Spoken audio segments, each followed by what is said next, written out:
challenges of code enforcement in the city, from abandoned houses to appropriate uses, are ultimately about the discrepancy between the vision the residents of Atlanta have for the city and the realized physical environment. As such, the questions about code enforcement address the condition of the regulatory framework or codes in a holistic fashion.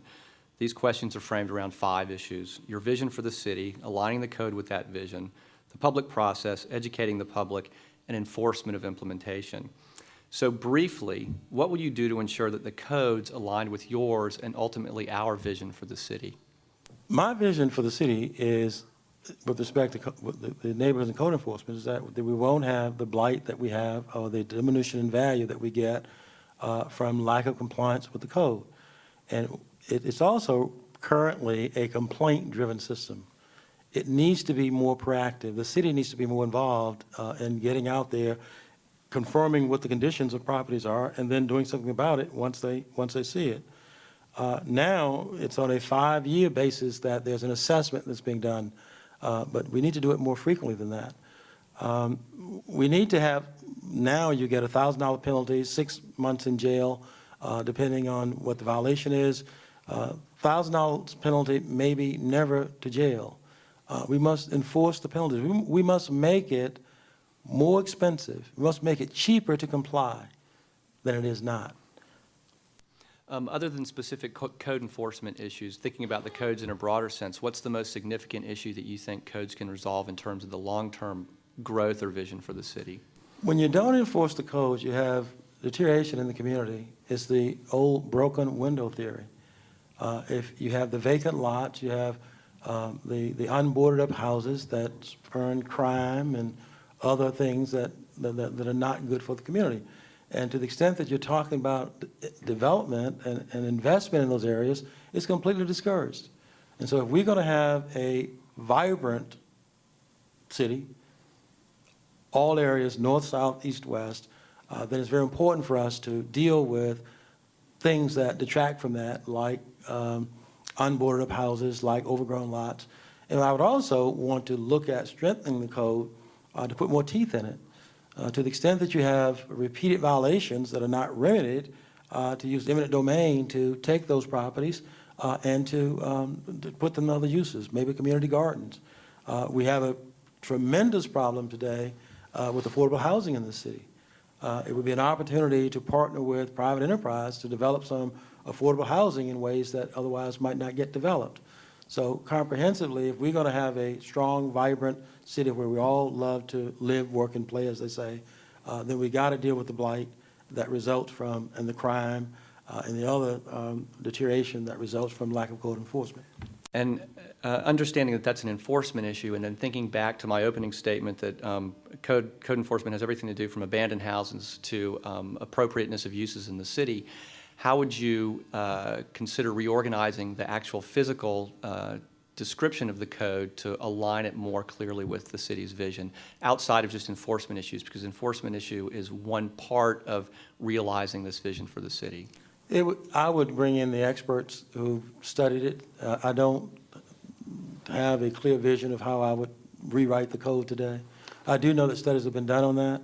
I have not reviewed the studies, but would, and see what made the most sense for what we're trying to do. Bringing in a series of experts is something that cities do continuously, and it seems to work more efficiently in some areas than other. What would you do? As you said, there have been many studies that have been done. What would you do differently to ensure that these studies don't just sit on the shelf and they actually become real? Well, I was about to say, you said it for me. I would make sure that these studies don't just sit on the shelf and that the recommendations become real. How? Well, if there's a recommendation with respect to how to redraft the code, I would direct the city attorney to assign a lawyer in the law department to redraft the code. Do you think we can create a more transparent and efficient method for code and zoning review in the city? The public ought to, government belongs to the public, and they ought to be invited to participate, to learn, to have input at every opportunity. And to the extent that that's not happening, I was at a meeting early last year where the municipal judges were conducting these sessions on code enforcement. There were a lot of people there because they were concerned about what was going on in their communities. We need to take every opportunity, take advantage of every opportunity that's presented to educate people about the code, about what their rights are, about what they can do, what the procedures are. And to the extent that there's discussion of rewriting the code, they ought to be invited to participate. The NPU process could be helpful for that. The NPU, Neighborhood Association, as I mentioned, the municipal court. But transparency, it's almost like people are surprised that you get it. The big surprise ought to be that you don't get it, because you don't get it when people forget that government really does belong to the people. And they're entitled to know and to receive courteous responses. It's just that we've been without it for so long that we don't know that it's natural.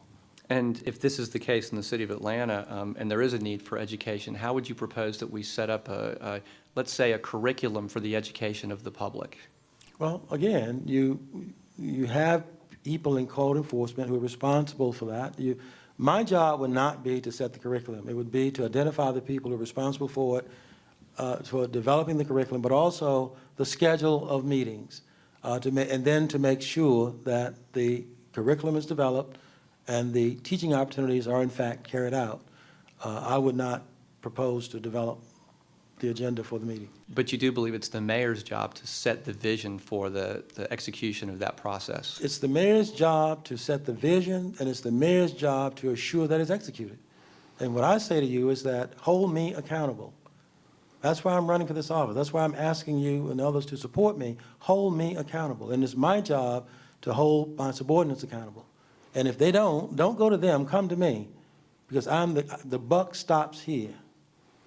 Yes, sir. And I think probably, in my experience at least, that the physical manifestation of the city is probably 90% based on what the codes allow and require. And I suppose that's why I'm continuing to ask for a very specific vision of how you see the physical nature of the city over the duration of your term.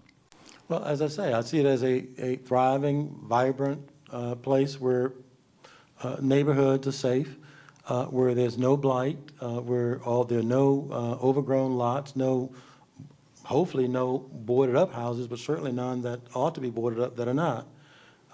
Because to the extent that you have that, it impacts the crime rate, it impacts the value of properties, and so now we got to talk about raising the millage rate because the property values have gone down, and we don't have enough revenue.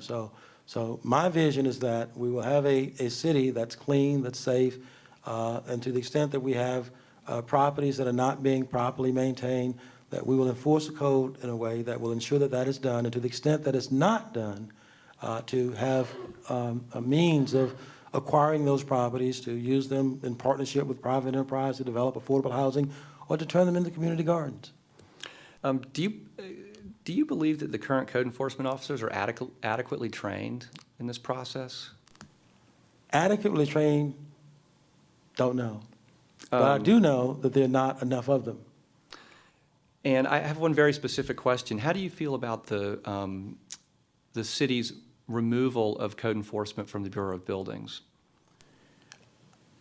I think, well, I would place it in public safety because I think it's more consistent there. I'm curious why you think it's more consistent there. Because I think it's as much a public safety issue as anything else with respect to the crime that develops when it's not done and the other side effects of a lack of code enforcement. It needs to be where it will be implemented most efficiently and effectively. And location is not really an issue. It's whether or not you have enough people, as you mentioned, who are properly trained, who are in fact fulfilling their responsibilities to make sure that the provisions of the code are enforced.